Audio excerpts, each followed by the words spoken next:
ನಮಸ್ಕಾರ ಸ್ನೇಹಿತರೆ, welcome back to ನಿಮ್ಮ ಪರಿಸರ ಪ್ರಪಂಚ. ಸೊ ಐ ಹೋಪ್ ಎಲ್ಲ ಚೆನ್ನಾಗಿದ್ದೀರಾ ಅಂತ ಭಾವಿಸ್ತಾ ಈ ವಿಡಿಯೋನ ಸ್ಟಾರ್ಟ್ ಮಾಡ್ತಾ ಇದ್ದೀನಿ. ನಾನು ಕೂಡ ತುಂಬ ಚೆನ್ನಾಗಿದ್ದೀನಿ. ಹಾಗೆ yesterday evening to today morning routine, ಹಾಗೆ ಕುಕ್ಕಿಂಗ್ ಮತ್ತು ಮಕ್ಕಳ ಹೆಲ್ತ್ ಬಗ್ಗೆ ಟಿಪ್ಸ್ ಇರ್ಬೋದು. ಸೊ ನನ್ನ ವಿಡಿಯೋದಲ್ಲಿ ಸಿಗುತ್ತೆ. ಸೊ ಪರಿಸರ ಪ್ರಪಂಚ ಕನ್ನಡ ಯೂಟ್ಯೂಬನ್ನು ಕೊನೆವರೆಗೆ ನೋಡಿ, ಲೈಕ್ ಮಾಡಿ. ಹಾಗೆ ಸಬ್ಸ್ಕ್ರೈಬ್ ಮಾಡ್ದೇ ನನ್ನ ಪರಿಸರ ಪ್ರಪಂಚ ಕನ್ನಡ ಯೂಟ್ಯೂಬನ್ನು ಯಾರು ನೋಡ್ತಾ ಇದ್ದೀರಿ, ದಯವಿಟ್ಟು ಸಬ್ಸ್ಕ್ರೈಬ್ ಬಟನನ್ನು, ಬೆಲ್ ಬಟನನ್ನು ಪ್ರೆಸ್ ಮಾಡಿ ಸಬ್ಸ್ಕ್ರೈಬ್ ಮಾಡ್ಕೊಳ್ಳಿ. ಹಾಗೆ ಲೈಕ್ ಮಾಡಿ, ಶೇರ್ ಮಾಡಿ. ನನ್ನ ವೀಡಿಯೋಸ್ ಬಗ್ಗೆ ನಿಮ್ಮ ಅಭಿಪ್ರಾಯವನ್ನು ದಯವಿಟ್ಟು ಕಮೆಂಟ್ ಮೂಲಕ ತಿಳಿಸಿ. ಹಾಗೆ ನಿನ್ನೆ ಒಂದು ಕವಿಮನೆ ಬಗ್ಗೆ ಹೇಳಿದ್ದೆ. ಸೊ ಅದು ಹೇಗೆ ಅನ್ನಿಸ್ತು ಅನ್ನೋದನ್ನು ದಯವಿಟ್ಟು ಕಮೆಂಟ್ ಮೂಲಕ ತಿಳಿಸಿ. ನಿಮ್ಮ ಅಭಿಪ್ರಾಯ, ನಿಮ್ಮ ಸಲಹೆಗಳು ತುಂಬ ಇಂಪಾರ್ಟೆಂಟ್ ಆಗುತ್ತೆ. ಸೊ ಹಾಗಾಗಿ ಕೇಳ್ತಾ ಇರೋದು. ನಿಮ್ಮ ಕಮೆಂಟ್ ಏನಿದೆ ನಮಗೆ ಮೋಟಿವೇಶನ್ ಅಂತಲೇ ಹೇಳ್ಬೋದು. ನಾವಿನ್ನು ಯಾವ ಥರ ಇಂಪ್ರೂವ್ಮೆಂಟ್ ಮಾಡ್ಕೋಬೋದು, ಯಾವ ಥರ ನಾವು ನಮ್ಮನ್ನು ತಿದ್ಕೋಬೋದು ಅನ್ನೋ ಒಂದು ಐಡಿಯಾ ಸಿಗುತ್ತೆ. ಸೊ ಹಾಗಾಗಿ ನಿಮ್ಮ ಒಂದು ಅಭಿಪ್ರಾಯ, ನಿಮ್ಮ ಸಲಹೆ ತುಂಬ ಇಂಪಾರ್ಟೆಂಟ್ ಅಂತ ನಾನು ಹೇಳ್ತೀನಿ. ಸೊ ಮಕ್ಕಳ ಟಿಪ್ಸ್, ಹೆಲ್ತ್ ಟಿಪ್ಸ್ ಇರ್ಬೋದು, ಹಾಗೆ ನನ್ನ ಕುಕ್ಕಿಂಗ್ ವೀಡಿಯೋಸು ಯಾವ ಥರ ಬರುತ್ತೆ ಅನ್ನೋದನ್ನು ತಿಳಿಸಿ. ಹಾಗೆ ನೋಡ್ತಾ ಹೋಗಿ ನನ್ನ ಒಂದು video evening to morning routine ಏನಿದೆ ಅನ್ನೋದನ್ನು ನನ್ನ ಒಂದು ಪರಿಸರ ಪ್ರಪಂಚ ಕನ್ನಡ ಯೂಟ್ಯೂಬ್ ಚಾನಲಲ್ಲಿ ತೋರಿಸಿದ್ದೀನಿ. ಹೇಗಿದೆ ಅನ್ನೋದನ್ನು ನೋಡ್ತಾ ಹೋಗೋಣ. ಸೊ ಬನ್ನಿ. ಸೊ ನೋಡಿ, ಈವ್ನಿಂಗ್ ಅಂದರೆ ಎಸ್ಟರ್ಡೇ ಈವ್ನಿಂಗು ಕೊಬ್ಬರಿ ಮಿಕ್ಕಿತ್ತು. ಅಂದರೆ ಅಮಾವಾಸ್ಯೆ ದಿವಸ ಕಾಯೆಲ್ಲ ದೇವರಿಗೆ ಕಾಯಿ ಹೊಡೆದಿದ್ವಿ ಅಲ್ವಾ. ಸೊ ಅದು ಕಾಯಿ ಇತ್ತು, ಸುಮ್ಮನೆ ವೇಸ್ಟ್ ಆಗುತ್ತೆ ಅಂತ ಹೇಳಿಬಿಟ್ಟು ಸೊ ಇದನ್ನು ಬಳಸ್ಕೊಂಡ್ಬಿಟ್ಟು ಒಂದು ಕುಕ್ಕಿಂಗ್ ಮಾಡೋಣ ಅಂತ ಹೇಳಿಬಿಟ್ಟು ಮಾಡ್ತಾಯಿದ್ದೆ. ಯಾಕಂದರೆ ನನ್ನ ಮಗಳು ಸ್ಕೂಲಿಂದ ಬರೋಕ್ಕೆ ಟೈಮ್ ಆಗಿತ್ತು. ಇನ್ನು ಬಂದರೆ ಅವಳಿಗೆ ಹೊಟ್ಟೆ ಹಸಿವು ಅಂತ ಹೇಳ್ತಾಳೆ ಅಂದ್ಬಿಟ್ಟು ಮನೆಯಲ್ಲಿ ಅಕ್ಕಿ ಹಿಟ್ಟು ಮತ್ತು ಕೊಬ್ಬರಿಯನ್ನು ಬಳಸ್ಕೊಂಡು ಒಂದು ರೆಸಿಪಿ ರೆಡಿ ಮಾಡಿದ್ದೀನಿ. ಸೊ ಸ್ನೇಹಿತರೆ, ನೋಡಿ ಹೇಗಿದೆ ಅನ್ನೋದನ್ನು ಕಮೆಂಟ್ ಮೂಲಕ ತಿಳಿಸಿ. ಇವಾಗ ಸಣ್ಣದಾಗಿ ಕಟ್ ಮಾಡಿಕೊಂಡು ಹೆಚ್ಚಿರ್ತಕ್ಕಂಥ ಕೊಬ್ಬರಿನ ಮಿಕ್ಸಿ ಮಾಡ್ಕೊಳೋಣ. ಅದು ಯಾಕಂದರೆ ಕೊಬ್ಬರಿ ನಿನ್ನೆ ಎಲ್ಲ ಕಾಯಿ ಹೊಡೆದಿದ್ದು ಮೊನ್ನೆ. ಸೊ ಹಾಗೆ ಫ್ರೆಶ್ ಒಡೆದು ಕಟ್ ಮಾಡಿದ್ರೆ ಏನಿಲ್ಲ, ಒಡೆದು ಒಂದಿನ ಇಟ್ಟಿರ್ತೀವಲ್ವ. ಸೊ ಹಾಗಾಗಿ ತೊಳ್ಕೊಳೋದೇ ಬೆಸ್ಟ್ ಅಂತ ಹೇಳ್ತೀನಿ. ಯಾಕಂದರೆ ಕ್ಲೀನ್ ಮಾಡ್ಕೊಳೋದೇ ತಿನ್ನೋಕೆ ಹೋದರೆ ನೊಣ ಅದು ಇದು ಕುಂತಿರುತ್ತಲ್ವ, ಧೂಳಿರುತ್ತೆ, ಕಸ ಗುಡಿಸಿದ್ದೆಲ್ಲ. ಸೊ ಹಾಗಾಗಿ ನೀಟಾಗಿ ತೊಳೆದ್ಬಿಡೋಣ ಅಂತ ಹೇಳಿಬಿಟ್ಟು ತೊಳ್ಕೊಂಡು ಮಿಕ್ಸಿ ಮಾಡ್ಕೊತಾ ಇದ್ದೀನಿ. ಸ್ನೇಹಿತರೆ, ಇದೇನಿದೆ ಕೊಬ್ಬರಿ ಮತ್ತು ಅಕ್ಕಿ ಹಿಟ್ಟು ಬಳಸ್ಕೊಂಡ್ಬಿಟ್ಟು ಹಾಲ್ಗರ್ಗೆ ಅಂತ ಒಂದು ರೆಸಿಪಿ ಮಾಡಿದ್ದೀನಿ. ನೋಡಿ, ಇವಾಗ ನೀರನ್ನು ಕುದಿಲಿಕ್ಕೆ ಇಟ್ಟಿದ್ದೀನಿ. ನಮಗೆ ಎಷ್ಟು ಅಳತೆ ಬೇಕೋ ಅಷ್ಟು. ಇವಾಗ ಸಂಜೆ ತಿನ್ನಲಿಕ್ಕೆ ಅಷ್ಟೇ ಮಾಡಿರ್ತಕ್ಕಂಥದ್ದು ತಿಂಡಿನ. ಸೊ ನೋಡಿ, ನೀರನ್ನು ಇಟ್ಬಿಟ್ಟು ಅದಕ್ಕೊಂಚೂರು ಉಪ್ಪು ಹಾಕಿದ್ದೀನಿ ರುಚಿಗೆ ತಕ್ಕಷ್ಟು. ಹಾಗೆ ನೋಡಿ, ಇವಾಗ ಇದನ್ನು ಮಿಕ್ಸಿ ಮಾಡ್ಕೊಂಡು ಬಂದಿದ್ದೀನಿ. ಏನೋ ತೀരെ ಸಣ್ಣ ಬೇಕಂತಲೇ ಏನಿಲ್ಲ, ನಮ್ಮ ಒಂದು ಕೆಪಾಸಿಟಿ ಹೇಗಿರುತ್ತೋ ಹಾಕು. ಕೆಲವೊಬ್ಬರು ಸಣ್ಣಗೂ ಮಾಡ್ಕೊತಾರೆ, ಮಸಾಲೆ ಹಾಕ್ಕೊತಾರೆ. ನಾನು ಇಲ್ಲೇನೂ ಹಾಕ್ಕೊಂಡಿಲ್ಲ. ಜಸ್ಟ್ ಕೊಬ್ಬರಿಯನ್ನು ಮಿಕ್ಸಿ ಮಾಡಿಕೊಂಡು ನೀರಿಗೆ ಹಾಕಿದ್ದೀನಿ. ಬಿಸಿ ನೀರಿಗೆ ಕುದಿಬೇಕದು ನೀಟಾಗಿ. ಮತ್ತು ಅದೇನೋ ಕೊಬ್ಬರಿದು ಇರುತ್ತಲ್ವ. ಸೊ ಹಾಗಾಗಿ ಅದು ನಮಗೆ ಎಷ್ಟು ಬೇಕೋ ಅಷ್ಟನ್ನು ಹಾಕ್ಕೊಂಡು ಮಿಕ್ಕಿದ್ದನ್ನು ಕೊಬ್ಬರಿ ಚಟ್ನಿಗೆ ಇಟ್ಕೊಂಡಿದ್ದೀನಿ. ಸ್ನೇಹಿತರೆ ನೋಡಿ, ಇಷ್ಟು ಮಿಕ್ಕಿದೆ. ಸೊ ಹಾಗಾಗಿ ಇದನ್ನು ಏನು ಹಾಲ್ಗಾರಿಗೆ ಮಾಡ್ತೀವಲ್ಲ, ಅದಕ್ಕೆ ಕೊಬ್ಬರಿ ಚಟ್ನಿ ಇದ್ದರೆ ಚೆನ್ನಾಗಿರುತ್ತೆ ಅಂತ ಹೇಳಿಬಿಟ್ಟು ಇವಾಗ ಹಾಲ್ಗಾರಿಗೆ ಮಾಡಲಿಕ್ಕೆ ಕೊಬ್ಬರಿ ಚಟ್ನಿ ಜೊತೆ ಚೆನ್ನಾಗಿರುತ್ತೆ. ಸೊ ಹಾಗಾಗಿ ಇವಾಗ ಕೊಬ್ಬರಿ ಏನು ಮಿಕ್ಸಿ ಮಾಡಿದ್ನಲ್ಲ ಅದನ್ನು, ಕೊಬ್ಬರಿ ತರಿನೂ ಮತ್ತು ಒಂದು ಸ್ವಲ್ಪ ಹಾಲು ಹಾಕಿದ್ದೀನಿ. ಎಷ್ಟು ಬೇಕೋ ಒಂದಷ್ಟು ಹಾಕಿದ್ದೀನಿ. ಸೊ ಹಾಗಾಗಿ ನೋಡಿ, ಒಂದು ಸ್ವಲ್ಪ ಜೀರಿಗೆ ಹಾಕಿದ್ದೀನಿ. ಅದು ಚೆನ್ನಾಗಿ ಕುದಿಬೇಕು. ಇಲ್ಲಿ ಕೊಬ್ಬರಿ ಚಟ್ನಿ ಮಾಡಲಿಕ್ಕೆ ರೆಡಿ ಮಾಡಿದ್ದೀನಿ. ಸ್ನೇಹಿತರೆ, ನಾನು ಯಾವುದೇ ಒಂದು ಅಡುಗೆ ಮಾಡಿರಲಿ ನಾನು ಕೊಬ್ಬರಿ ಹಾಕಿನೇ ಮಾಡೋದು. ನೋಡಿರಿ, 5:20 ಆಯಿತು. ಇನ್ನೇನು ನನ್ನ ಮಗಳಿನ ಒಂದು 10 ನಿಮಿಷಕ್ಕೆ ಮನೆಗೆ ಬರ್ತಾಳೆ. ಸೊ ಅವಳಿಗೆ ಹೊಟ್ಟೆ ಹಸಿವು, ಯಾಕಂದರೆ ದೂರದಿಂದ ಬರ್ತಾಳೆ ಅಂತ ಹೇಳಿಬಿಟ್ಟು ನೋಡಿ ಇವಾಗ ಕುದೀತಾ ಇದೆ. ಕುದ್ದ ನೀರಿಗೆ ಏನಿದೆ ನೋಡಿ, ಅಕ್ಕಿ ಹಿಟ್ಟು ನಮಗೆಷ್ಟು ಹದಕ್ಕೆ ಬೇಕೋ, ತೀರಾ ಮೆತ್ತಗೂ ಆಗಬಾರ್ದು, ತೀರಾ ಗಟ್ಟಿನೂ ಆಗಬಾರ್ದು. ಅದಕ್ಕೆ ಒಂದು ಅಳತೆಯಲ್ಲಿ ಹಾಕ್ಕೋಬೇಕು. ನಾನಿಲ್ಲಿ ಒಂದು ಅಂದಾಜಲ್ಲಿ ಹಾಕ್ಕೊಂಡಿದ್ದೀನಿ. ಸೊ ಹಾಗಾಗಿ ಅಂದರೆ ನಾವು 2-3 ಮಂದಿ ಇದ್ದೀವಿ ಮನೆಯಲ್ಲಿ ತಿನ್ನಲಿಕ್ಕೆ ಅಷ್ಟೇ. ನೀವು ಜಾಸ್ತಿ ಜನ ಬೇಕು ಅಂದರೆ ಅದರ ಮೆಜರ್ಮೆಂಟಲ್ಲಿ ನೋಡಿ ಹಾಕ್ಕೊಂಡು ಮಾಡಿಕೊಂಡ್ರೆ ನಡೆಯುತ್ತೆ. ಒಮ್ಮೆ ಟ್ರೈ ಮಾಡಿ ನೋಡಿ, ತುಂಬ ಇಷ್ಟ ಆಗುತ್ತೆ ಈ ತಿಂಡಿ. ನನ್ನ ಮಗಳಿಗಂತೂ ತುಂಬ ಇಷ್ಟ ಆಗುತ್ತೆ. ನಾನು ಹೆಚ್ಚು ರಜೆ ದಿನಗಳಲ್ಲಿ, ಇಲ್ಲಾಂದರೆ ಕೊಬ್ಬರಿ ಮಿಕ್ಕಿದಲ್ಲಿ ಅಂದರೆ ಸಂಜೆ ಮುಂದೆ ಒಂದು ಟೈಮ್ ತಿನ್ನಲಿಕ್ಕೆ ಚೆನ್ನಾಗಿರುತ್ತೆ ಅಂತ ಹೇಳಿಬಿಟ್ಟು ಮಾಡಿಕೊಡ್ತೀನಿ. ಸೊ ನೋಡಿ, ಇದನ್ನು ಇವಾಗ ನೋಡಿ ಇಷ್ಟು ಕೈ ಆಡ್ಕೊಂಡ್ರೆ ಗೊತ್ತಾಗುತ್ತೆ ಗಟ್ಟಿ ಆಗುತ್ತೋ ಇಲ್ಲ. ಅಕ್ಕಿ ಹಿಟ್ಟಲ್ವ. ಸೊ ಹಾಗಾಗಿ ಅದು ಸ್ವಲ್ಪ ಗಟ್ಟಿ ಬಂದುಬಿಡುತ್ತೆ. ಸೊ ಹಾಗಾಗಿ ಅದು ನಮಗೆ ಎಷ್ಟು ಅದಕ್ಕೆ ಬೇಕೋ ಅಷ್ಟನ್ನು ಮಾಡ್ಕೋಬೇಕು. ಸೊ ನೋಡಿ ಈ ಥರ ಹಾಲು ಮತ್ತು ಕೊಬ್ಬರಿ ತರಿ ಹಾಕಿ ನೀರನ್ನು ಚೆನ್ನಾಗಿ ಕುದಿಸ್ಕೊಂಡ್ರೆ ಹಿಟ್ಟು ಕೈಗೂ ಹಿಡಿಯಲ್ಲ ಮಾಡಲಿಕ್ಕೂ. ಸೊ ನೋಡಿ ನಮಗೆ ಎಷ್ಟು ಅದಕ್ಕೆ ಬೇಕೋ ಅಷ್ಟು ಮಾಡಿಕೊಂಡು ಮಾಡಿದರೆ ತುಂಬ ಟೇಸ್ಟಿಯಾಗಿ ರುಚಿಯಾಗೂ ಇರುತ್ತೆ. ನೋಡಿ ಕೈ ಒಂಚೂರು ಹತ್ತೋದು ಇದೆಲ್ಲ ಬೆಂದೆ ಅಂದರೆ ಆ ಹಾಲು ಮತ್ತು ಕೊಬ್ಬರಿದು ಏನಿರುತ್ತೋ ಕೊಬ್ಬರಿ ತರಿ ಮಿಕ್ಸಿ ಮಾಡ್ಕೊಂಡಿರ್ತಾವಲ್ವ ಅದನ್ನು ಹಾಕಿದರೆ ತುಂಬ ಟೇಸ್ಟಿಯಾಗಿ ಬರುತ್ತೆ. ನೋಡಿ ಕೊಬ್ಬರಿ ಚಟ್ನಿನೂ ಆಯಿತು. ಸೊ ಕೊಬ್ಬರಿ ಚಟ್ನಿ ಜೊತೆಗೆ ತಿಂದ್ರೇ ತುಂಬ ಟೇಸ್ಟಿಯಾಗಿರುತ್ತೆ. ಸೊ ಹಾಗಾಗಿ ಸ್ವಲ್ಪ ಕೊಬ್ಬರಿ ಮಿಕ್ಕಿತ್ತಲ್ವ ಮಾಡಿದ್ದು ಅದರಲ್ಲೇ ಮಿಕ್ಸಿ ಮಾಡಿಕೊಂಡು ಸ್ವಲ್ಪ ಅದಕ್ಕೆ ಖಾರ ಉಪ್ಪು ಬೆಲ್ಲ ಜೀರಿಗೆ ಹಾಕ್ಕೊಂಡು ಕೊಬ್ಬರಿ ಚಟ್ನಿ ಮಾಡಿಟ್ಕೊಂಡೆ. ಸೊ ನೋಡಿ ಇವಾಗ ಸ್ವಲ್ಪ ತಣ್ಣಗಾಗಲಿಕ್ಕೆ ಬಿಟ್ಟೆ ಅಂದರೆ ಅದೇನು ಗಂಟು ಆಗಲ್ಲ ಸ್ನೇಹಿತರೆ. ಫಸ್ಟ್ ಟೈಮ್ ಮಾಡೋರು ಈಸಿಯಾಗಿ ಮಾಡ್ಬೋದು, ಚೆನ್ನಾಗೇ ಬರುತ್ತೆ. ಸೊ ಇವಾಗ ಒಂದು ಸ್ವಲ್ಪ ಒಂದು 5ರಿಂದ 10 ನಿಮಿಷ ತಣ್ಣಗಾಗಕ್ಕೆ ಬಿಟ್ಟರೆ ಚೆನ್ನಾಗಿ ಬರುತ್ತೆ ಅಂತ ಹೇಳಿಬಿಟ್ಟು ಇದನ್ನು ಒಂದು ಅಗಲ ಬುಟ್ಟಿ ಟೈಪ್ ಇರುತ್ತಲ್ವ ಅದರಲ್ಲಿ ಹಾಕಿದ್ದೀನಿ. ಸೊ ನೋಡಿ ಇವಾಗ ಎಣ್ಣೆ ಕಾಯ್ಲಿಕ್ಕೆ ಇಟ್ಟಿದ್ದೀನಿ. ಮೊನ್ನೆ ಇದು ಬಾದಾಮಿ ಪುರಿ ಮಾಡಿ ತೋರಿಸಿದ್ವಲ್ಲ ಅದ್ರ ಎಣ್ಣೆ. ಸೊ ಸ್ನೇಹಿತರೆ ಮತ್ತೆ ಎಣ್ಣೆ ಆಗಿದೆ ಹೀಗಿದೆ ಅಂತ ಅಂದ್ಕೊಳಕ್ಕೆ ಹೋಗಬೇಡಿ. ಅದು ಅಕ್ಕಿ ಹಿಟ್ಟೆ, ಅದರಲ್ಲಿ ಬಾದಾಮಿ ಪುರಿ ಬೇಯಿಸಿದ್ವಲ್ಲ. ಸೊ ಹಾಗಾಗಿ ಹಾಗೆ ಇತ್ತು. ಸೊ ಅದರಲ್ಲೇ ಮಾಡೋಣ ಅಂತ ಹೇಳಿಬಿಟ್ಟು ನೋಡಿ ಇವಾಗ ನಾದ್ಕೊತಾ ಇದ್ದೀನಿ. ಚೆನ್ನಾಗಿ ನಾದಿ ಅದನ್ನು ಹದ ಮಾಡ್ಕೋಬೇಕು. ಚೆನ್ನಾಗಿ ಬರುತ್ತೆ, ಸ್ಮೂತಾಗಿ ಬರುತ್ತೆ.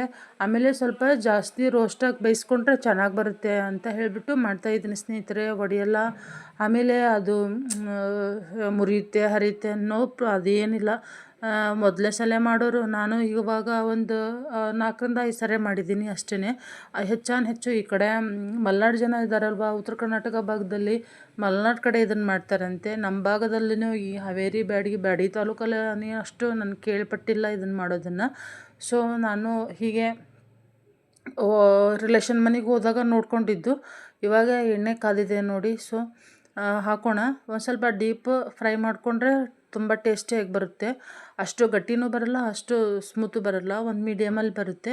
ಬೇಕಾದರೆ ಮನೆಯಲ್ಲಿ ಪ್ರಯತ್ನ ಮಾಡಿ ನೋಡಿ, ತುಂಬ ರುಚಿಕರವಾಗಿರ್ತಕ್ಕಂಥದ್ದು. ಸ್ವಲ್ಪ ಡೀಪ್ ಫ್ರೈ ಮಾಡಿಬಿಟ್ರೆ ಆಯಿತು ಸ್ನೇಹಿತರೆ. ಅದು ತುಂಬ ಚೆನ್ನಾಗಿ ಬರುತ್ತೆ ತಿನ್ನಲಿಕ್ಕೆ. ಹಾಗೆಯೇ ಮಕ್ಕಳು ಕೂಡ ತುಂಬ ಇಷ್ಟಪಟ್ಟು ತಿಂತಕ್ಕಂಥ ಟಿಫನ್ ಅಂತಲೇ ಹೇಳ್ಬೋದು. ಇದನ್ನು ನಾನು ಈವ್ನಿಂಗ್ ಟೈಮ್ ಮಾಡಿದ್ದೆ. ಹೆಚ್ಚು ಈ ಥರ ಅಮಾವಾಸ್ಯೆ ಹುಣ್ಣಿಮೆ ದಿವಸ ಏನೆಲ್ಲ ಕೊಬ್ಬರಿ ಕಾಯಿ ಹೊಡೆದಿರ್ತೀವಲ್ವ, ಆವಾಗ ಸುಮ್ಮನೆ ಕಾಯಿ ವೇಸ್ಟ್ ಆಗುತ್ತೆ ಅನ್ನೋ ಒಂದು ಕಾರಣಕ್ಕೆ ನಾನು ಈ ಥರ ಮಾಡಿರ್ತೀನಿ.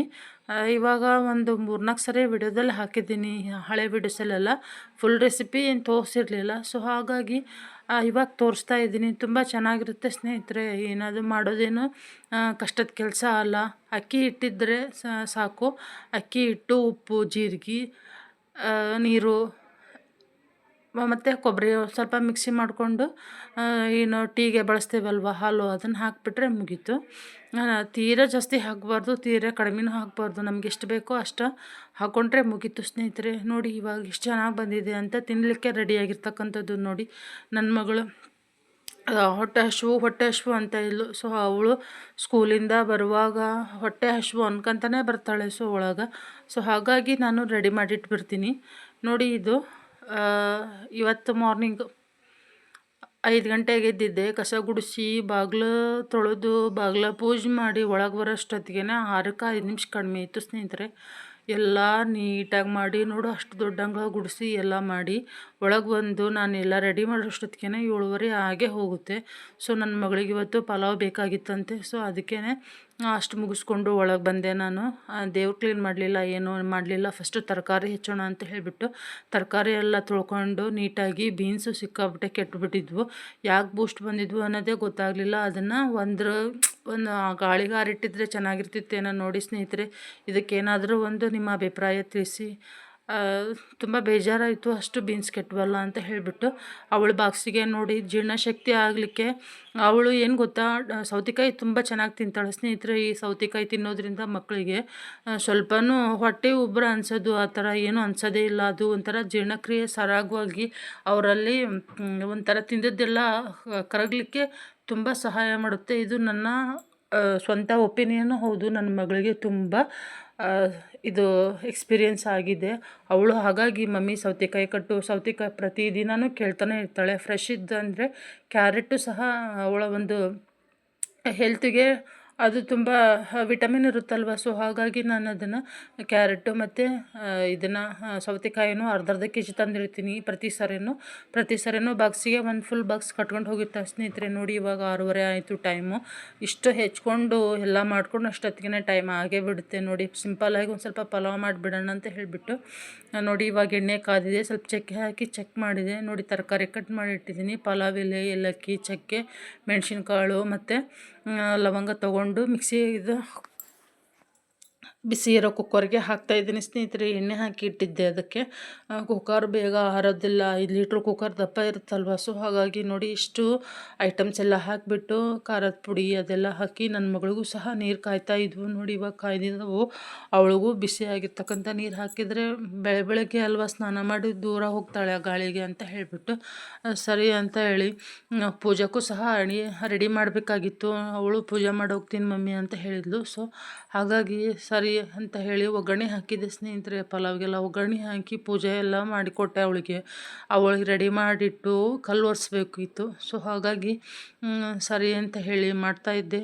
ಮಾರ್ನಿಂಗ್ ಅಂತೂ 1 ನಿಮಿಷನೂ ಉಸಿರು ಬಿಡೋಕ್ಕಾಗಲ್ಲ ಸ್ನೇಹಿತರೆ, ಮಕ್ಕಳು ಬೆಳಗ್ಗೆ ಸ್ಕೂಲ್ಗೆ ಹೋಗೋರಿದ್ದರೆ. ಸೊ ಹಾಗಾಗಿ ನೋಡಿ ಇವಾಗ ಟೈಮ್ ಬಂದು 7 ಗಂಟೆ ಆಯಿತು. ಪಲಾವ್ ಸಹ ರೆಡಿ ಆಯಿತು. ತುಂಬ ಚೆನ್ನಾಗಿ ಬರುತ್ತೆ ಸ್ನೇಹಿತರೆ. ಸಿಂಪಲ್ಲಾಗಿ ಮಾಡ್ಬೋದು. ಅದು ಇದು ಅನ್ನೋದಕ್ಕಿಂತ ಮಾರ್ನಿಂಗು ನಮಗೆ ಟೈಮ್ ಸಾಕಾಗಲ್ಲ. ಮಕ್ಕಳನ್ನ 1 ಇರಲಿ 2 ಇರಲಿ ಮನೆಯಲ್ಲೆಲ್ಲ ಕೆಲಸ ಮುಗಿಸ್ಕೊಂಡು ಅವರಿಗೆ ತಿನ್ನಲಿಕ್ಕೆ ಊಟ ಮಾಡಲಿಕ್ಕೆ ಎಲ್ಲ ರೆಡಿ ಮಾಡಿ ಇಟ್ಕೊಂಡು ನಾವು ಮಾಡೋಷ್ಟೊತ್ತಿಗೆ ಟೈಮ್ ಆಗೇ ಹೋಗುತ್ತೆ. ಸೊ ಹಾಗಾಗಿ ಯಾವೆಲ್ಲ ತಾಯಂದಿರು ನನ್ನ ಒಂದು ಯೂಟ್ಯೂಬನ್ನು ನೋಡ್ತಾ ಇದ್ದೀರಿ ದಯವಿಟ್ಟು ಹಾಯ್ ಅಂತ ಕಮೆಂಟ್ ಮಾಡಿ. ಯಾಕಂದರೆ ನೀವು ಯಾವ ಥರ ನಿಮ್ಮ ಮಕ್ಕಳಿಂದ ಎಕ್ಸ್ಪೀರಿಯೆನ್ಸನ್ನು ತೊಗೊಂಡಿರ್ತೀರ ಅನ್ನೋದು ಗೊತ್ತಾಗಲಿ.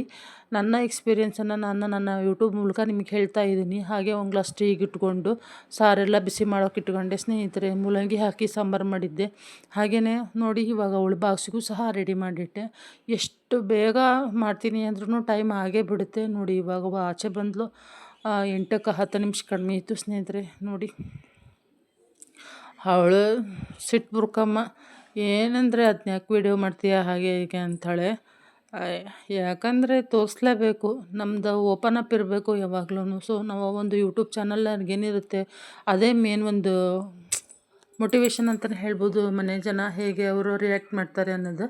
ಇವಾಗ ರೋಡಿಗೆ ಬಂದು ನಿಂತ್ಕೊಂಡ್ಳು. ಸ್ಕೂಲ್ ಸಹ ಹೋದ್ಲು, ಬಸ್ ಬಂತು ಅಂತ ಹೇಳಿಬಿಟ್ಟು. ಇವಾಗ ಈಗ ನೋಡಿ ಇಷ್ಟು ಕೆಲಸ ಇರುತ್ತೆ ಅಂದರೆ ಮನೆಯಲ್ಲಿ ಬೆಳಿಗ್ಗೆ ಅಷ್ಟು ತಿಕ್ಕಿದ್ದೀನಿ ಮತ್ತು ಅಷ್ಟು ಕೂಡಿತ್ತು. ನಮ್ಮ ಮನೆಗೆ ನೀರು ಬಿಟ್ಕೊಂಡು ಕೂತ್ಕೊಂಡಿದ್ರು.